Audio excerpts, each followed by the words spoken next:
My name is Scott Redler, Chief Strategic Officer of T3Live.com. Welcome to today's morning call. It's Friday. Hopefully everyone's feeling well. Futures are up another 20. Some guys are like, why are the futures up another 20? I'm like, that's just the way the market is. We put our low in on Monday and we've been rallying every day thereafter with, not the easiest rally, but, when is it ever easy? If it was that easy, everybody would be doing it, right? Then, the market gods wouldn't be able to make the money that they make against all the individuals that play these things wrong. At least we try and do it right. Last week, market technicals and internals were weakening, so we came in on Monday pretty light on our feet. So by Monday's close, I know I took more positions than I had coming in, and then I've tried to, trade the market with a nice tactical plan, for the week. You had high beta tech, that participated, some better than others. This morning you have Facebook at a new all-time high based on what Snap and Twitter's strong results. But then you also had Texan that was on the weaker side that people thought would be good. Now Intel's down a little bit. You had this pro-cyclical bottom bounce on with the small caps on Monday, and then they rested yesterday. And some things are doing better than others. Some concept names are better than others. Some aren't. You've got to really pick and choose your spot. So if all of a sudden you're like, I feel like I should have had a much better week, just don't beat yourself up too bad. I think I had a pretty decent week, and I always look back and I'm like, what could I have done better? And I could always do things better. So could you. So you got to figure out what that is. If you look here at the chart of the S&P cash, again, I tried to come in on Monday objective, and say, hey, remember the last time we came to the 50-day when everything looked like it was about to break this trend line, and then all of a sudden took back halfway, took that out, and then that started a new active sequence? Well, let's do it again, right? Patterns repeat themselves. We want to be, objective, if that's a word, not subjective, objective. I don't know. All I know is on Monday when I was talking to Patty Dom from CNBC, she's like, everyone's saying we're going to have a 10, 15% correction. I'm like, well, maybe we're due, but we'll see. The day after the decline is really the day that tells you what could be next. And if you look at the day after, we took out this candle saying, hey, you guys have no power, fill the gap, and then now all of a sudden we're all back here. So what to do today? Well, if you have some longs on, trim some. I feel like I'm up small today, and I have 12 longs, so it's not great. Apple being one of the better ones. So what to do with the SPYs? So some guys are like, this asked me if I could talk you guys through what I did with selling the calls as a hedge. So obviously when this bar happened, okay, it's hard to know that we're going to be back at 437.46 by the end of the week, right? So anyway, as I put on some new positions on Monday and added on Tuesday right into the getting into this 432, I'm like, I think we could sell the 432s, through the 435s, because that probably pauses the market, heading into the end of the week. Obviously, it didn't pause the market. Right now, we're sitting here at 437.45, which is there. So the 435 calls that I sold them for like $1. So that means my cost is 436. So I'm $1.50 out of the money on the 435s. The 433s, I'm a little bit more out of the money. Because obviously it's at 437. I paid $1 for those. So my hedges are a little bit against me, but it's fine. I had 10, 14 longs, so it's like I had to have some kind of hedge on. Some of the guys who started shorting the SPYs here and have been shorting it the whole way up because they thought this is the start of a 10% correction and didn't have any longs, they're probably not happy with themselves and a market up because all they tried to do was fade it. I tried to be a little conscientious, if that's the word, by having some kind of hedge in case, or a way to make cash flow. So I'm kind of fine with it. I'm in my head, I'm like, okay, maybe we open up and come in and they'll suck some premium out and I'll deal with it next week. Where, are we just going to continue to ramp? I think I'll get a trade. Like yesterday, we were up 50 cents, went down 50 cents. It gave me a way to cover some of those. Same way I kind of did it with the IWM also. We were buying the IWM on Monday and Tuesday, and then right around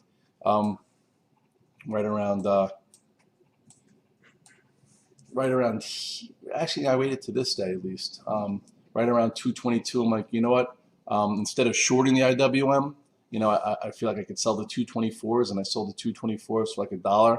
And then yesterday I was able to cover those for like 20 cents. So that was kind of like my way of fading this move. Now what?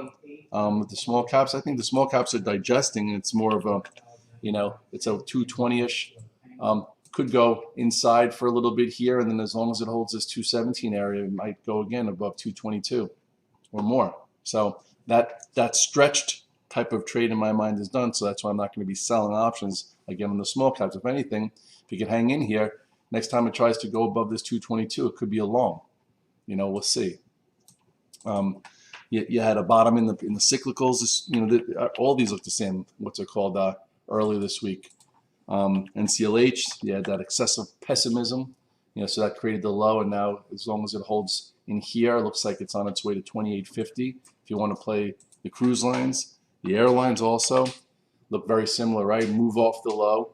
So a lot of people are like, what could constitute a new active sequence? Well, here's your low, here's your bounce back, goes sideways a little bit, and then perhaps it continues, and that would be a new active sequence that started on this area. So if you sold the airlines when the bears took over right there, now the bulls have a chance to keep some kind of active sequence off the lows. So that's how we judge it. We like to use active sequences. That's how I talk with things. Is like, some guys are like, we want more action out of you, Red Dog. We want you to tell me when to buy, when to sell it. Okay, well, sometimes you could do that, but sometimes if the market's trading in a certain way, you have to just like massage your positions and stay with them. So that's why a lot of times I'm like, I like this as long as it holds this. If it gets above and stays above this, it can go to that. So that's more of the language versus buy it here, sell it there. Plus, compliant-wise, I'm not allowed to do that kind of stuff. You're telling me I'm not even allowed to use the word stop anymore. I don't get it, but like what stop? I can't say, stop. This is where my stop is. That's where, we should be able to, where we have to get out and reduce risk. So anyway, we'll figure that out. Compliance is compliance. And we have to, we have to listen to them. They keep us safe. So if they don't want me to say, use this as a stop, we have to say, it's okay as long as it holds above this, or you could buy it versus that. So that's why I'm just trying to figure out the language. So here's the Jets. We'll see. I think the Jets can continue higher. It's got to get above this and hold this. But again, that's massaging the trade. You don't want to just wait to buy it here through this 23.47. Or maybe you're in it and then that's your ad. So it's how you have to massage it. ARC, which is Kathy Wood's ETF, to kind of give you a barometer of the concept tech. Here was your the first big move, then it broke right there, and then Monday it was the first one to go green, so that was a way to re-enter, and now it's got to hold this like 120-ish if it's going to want to go sideways and keep this active sequence off this Monday low intact. So if you were in this and you bought it and you trimmed some, now it's got to go sideways to go again. This low, this is a higher low, so then maybe it continues. We'll see. So in Fangland, yesterday you had Microsoft making an all-time high, which was good. Why is it good? It's just showing you that a mega cap could do it. We like to trade stocks through all-time highs. It's a way to play a calculated move. So now Microsoft is up another $1.50. Would I be buying Microsoft for the first time there? No, it's already day 1, day 2, day 3. Would I be looking for a cute short? Hey, if it puts a high in and you want to try a cute short for it to go from green to red to little extended, that makes a little sense. But you have to be in the mood for that and be able to handle that.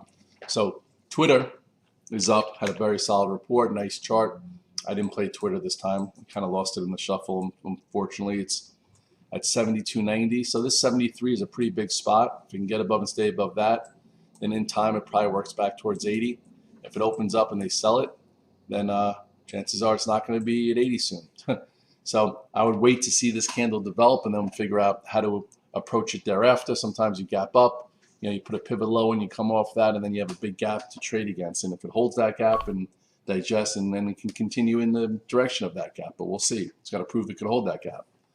But Facebook is up a lot in sympathy. 358 is that high. 1, 2, 3. Held the 50-day again, which it's been holding for the majority of this move ever since breaking this downtrend. Facebook's been a fantastic buy at the 50-day. I've been doing a lot of it mostly at the 21-day. But now today, If you're not in Facebook, I don't think you could be buying it today. You're at 361.79. It was just at 340 or 334, and now it's at an all-time high on 1, 2, 3 on the fourth big up day.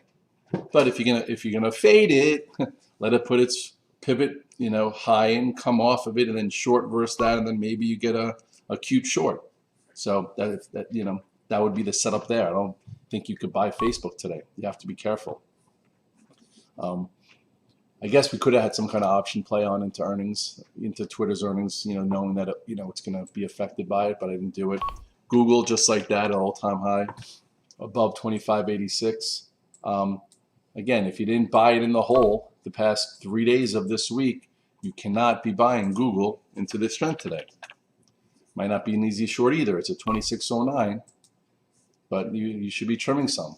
Sometimes there's setups and sometimes there's no setups, and it's not a setup to buy here today, in my humble opinion. But again, there could be a fade there at a certain point. Maybe the fade happens at 9:40, maybe it happens at 9:50, maybe it happens at 10:30. I don't know. But if you're looking for that, just don't do the cost average game. I know guys who've been cost averaging shorts up all week and they're getting their clock clean because they thought this was going to be a corrective week, because that's what all the smart guys on TV said late last week. Anyway, Apple was, kind of like my real big focus yesterday, and I did pretty well there as we bought the dip in here, and then I was able to add yesterday, and I sold some, and then on that pull, and I bought some. I've already sold a little bit this morning. I would hope it holds in here. I bought some 150s for earnings also. I feel like, that's something I want to be in for earnings just in case. It's got a nice, let it consolidate here again. It just broke out above the all-time high, so we'll see. So that one I'm gonna, I'm in already for earnings. I actually had a good buy on it yesterday, and we'll see. When is Apple? Next Wednesday? Tuesday after the close. So we have a little bit of time to see. Apple would be it would be frustrating if Apple starts up 50 cents and goes red. Even though I trimmed a little bit already this morning, just because there are a lot of other things are stronger. Tesla, Tesla's being Tesla. This year is the year to be tactical on Tesla, and some days are easier than others. I made a lot of money in it earlier in the week, and then yesterday I lost money, and I gave it a little bit more room too. It wound up breaking below Wednesday's low. I gave it a little more room, and then I got stopped out breaking the morning low after I left at lunchtime. Tesla is down today. Some people are trying to say it could be because their competitor came here or something's going on with the Model S where it's not being shipped. There's a lot of different talk, but either which way, it's at 644, so it's kind of right around yesterday's lows, and you could put this was Tuesday's low. So maybe Tesla's an opportunity. If all of a sudden you hear, if this get refuted, maybe it can go from red to green and be a decent trade. So that might be a cash flow opportunity for today. Some guys are asking me if I'm going to do an option play for earnings. You know what? I'm not going to.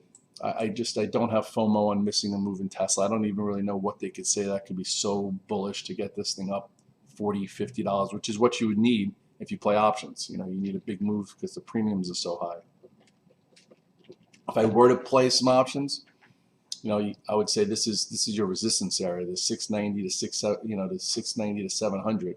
So maybe you buy the 700s, and this is 724. You sell the 725s. So all you needed to do is get above 725, and your call spread will be maxed. Or you wait for earnings and just trade it. If it gets above and stays above, then we could be long it. But I'm probably not gonna. I'm not playing. I'm not gonna have an option strategy. I might change my mind on Monday, but for now, I'm not doing it yet. But we'll see. And for today, maybe it goes from red to green or not. We'll see. Some of the names that we bought earlier in the week that were like the concept tech that went green first, so we're oversold, and that broken group did really well. And then yesterday, some of them just kind of broke below an area I didn't want to sit in them. So, some were better than others. Like Space was a really good trade twice this week. It was a great trade here on Monday. And then 2 days ago, it was down with the futures and went green, and we had a great trade and sold some. And then yesterday, it just was weak. I got stopped out of it. Now it's still below the moving averages. closed below yesterday's low. So to me, it's not acting special. So it's not giving me a sequence to stay with. So now today it's down 27 cents.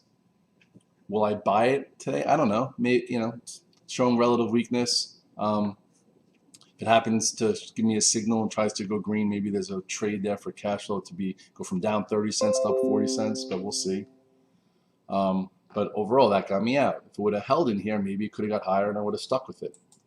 Like I stuck with, just say like Trip, which also isn't great, but this looks a little bit different, right? This one didn't close in the dead lows, gave us an entry right here. So now if it can go sideways after, putting the low in on Tuesday and selling some strength on Wednesday, maybe we could stay with it for the potential of a new active sequence to the upside.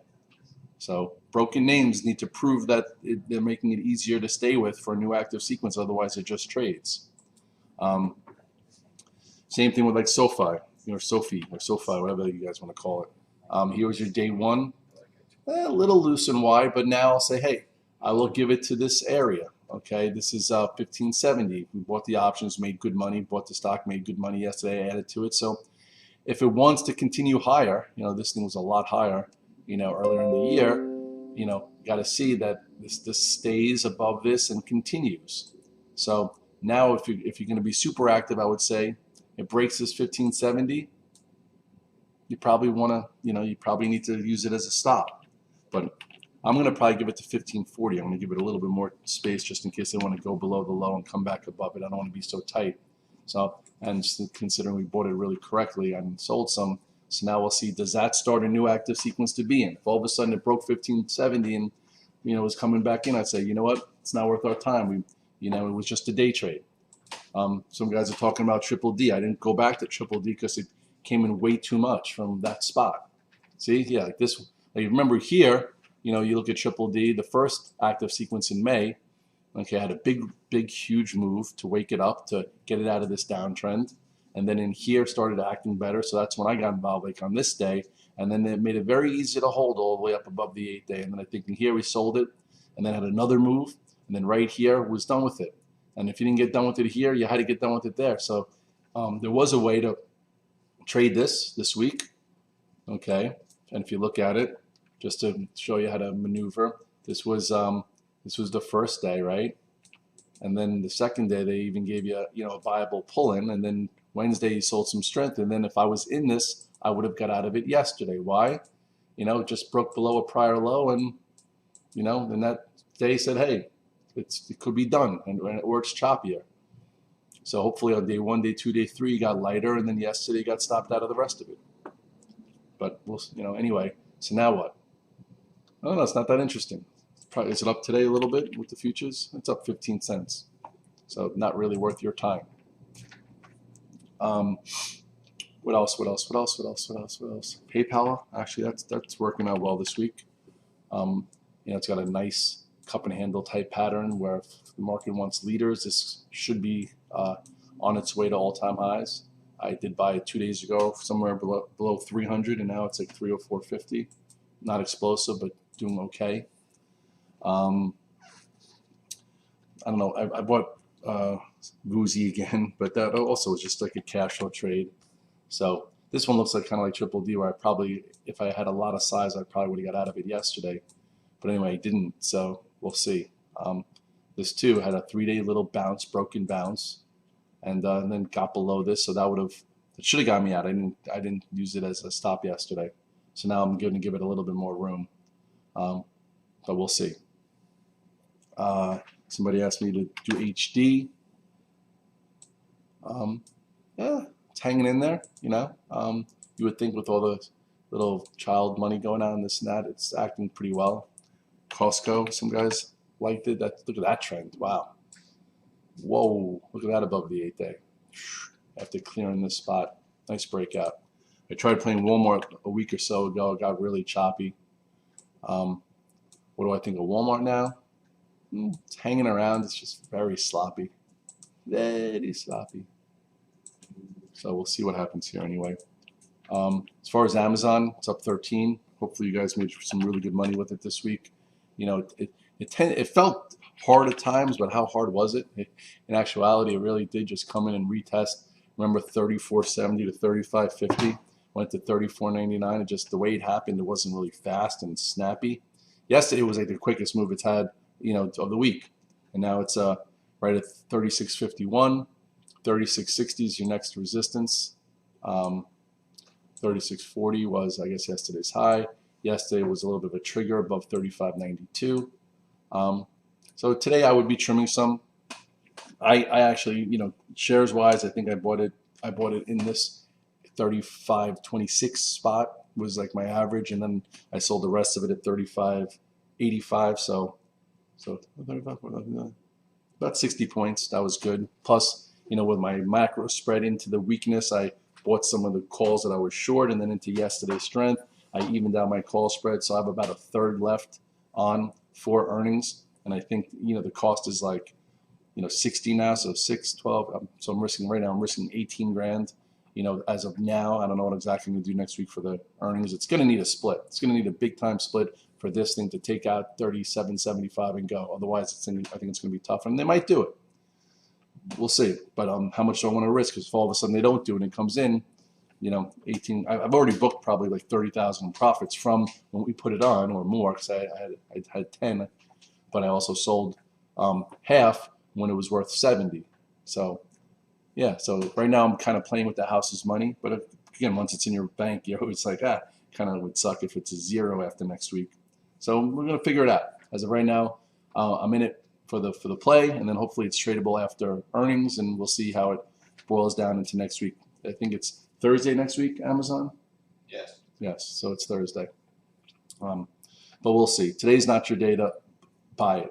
I wouldn't fade it either, but it's up $14. If you didn't buy it this week into here, you better just check your own process out that you're buying it today. It's not the day to buy it. Same way with the SPYs. I hate to say it. If you didn't buy the SPYs in the whole of Monday, Tuesday, you shouldn't be buying the SPYs up $2 today on day 5 higher. So these are the kind of things that can get you in trouble. Some guys like, hey, Red Dog, did you see what was the name of that Chinese education stuff that Todd said was going to 4? No, when it was 130? GDX. GDX? No, not GDX. That's it was GSX. GSX. Its ticker symbol. Yeah, change its ticker to something else. But meanwhile, it's $4 and he was shorting it at 130. A lot of you guys listen to the conversations. It's go-to now, G-O. Yeah, GOTU. Oh my God, it's $4. He said it was going to go to $4 when it was 130. Nice job, Tato. He still had like 3,000 shares from there. He had like 20 or something. But anyway, everyone picks the way they want to do things. He's a very good balance sheet reader, and but it took time. A lot of guys who don't have the space might have shorted it at 60, covered it at 90, and now it's at 4. So sometimes you got to be able to stay solvent until your idea becomes a reality. So that's why a lot of people are saying, oh, we're going to have a 10, 15, 20% correction in the next 6 months, 9 months. Okay. What does that do for you? We're going to have to figure it out when it's going to happen. So this way, if you're shorting the whole time to it, A, you're going to be miserable, and B, that's not what we do. We trade what's in front of us. We use active sequences. We book money. We continue to work on our process, and that's what we do. For me, someone's like, Red Dog, are you back at the highs of your year? I'm probably pretty damn close. I would think after, I'm probably like right there, which is good because I did get hit a little bit in July. So I started the month off like 50 grand. So now I'm back to even-ish after having a pretty good first half of the year. Not the same first half of the year I had in 2020, but not too far off, and still double what my average year was going before 2020. So that means I've evolved, meaning I've maybe taken more positions, taking more size, using options better, all things to generate more money in my process. So you have to figure out how you can evolve. So this way, you could be happy with your numbers. And if you're not happy with your numbers, you better look at what you're doing and really figure out what you do well, what you don't do well, and start working on both. And again, keep your process steady and your mind clear, and you can make some money doing this for the long term. I've been doing it for 22 years, and thanks for tuning in. I'm going to go post everything, and I'll be back and try and let you know what I'm doing as it's happening. Good luck today, guys. It's Friday. Just take it slow, and don't think about things you could have bought all week long. That was in the past, and now think about how you're going to manage it today. Bye-bye, guys.